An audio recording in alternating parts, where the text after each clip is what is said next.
গত 24 সালের জুলাই মাস থেকে এই পর্যন্ত গত ডিসেম্বর 2025 সাল পর্যন্ত আমরা দীর্ঘ 18 মাস বেতন ভাতা থেকে বঞ্চিত আছি।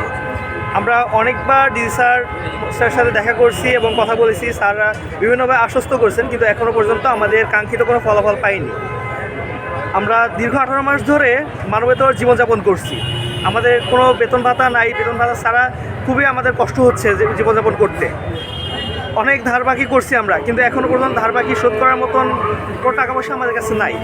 কর্মকর্তাদের সাথে কথা বলার পরেও, বিভিন্ন আশ্বস্ত করার পরেও কোনো কাঙ্ক্ষিত ফলাফল না পাওয়ার কারণে আজকে আমরা এখানে অবস্থান কর্মসূচি পালন করছি এবং আমরা আমাদের কাঙ্ক্ষিত ফলাফল না পাওয়া পর্যন্ত আমরা এখানে অবস্থান করব এবং আমরা এখান থেকে আমাদের ফলাফল নিয়ে আমাদের দাবি আদায় করে তারপর আমরা এখান থেকে যার যার কর্মস্থলে ফিরে যাব।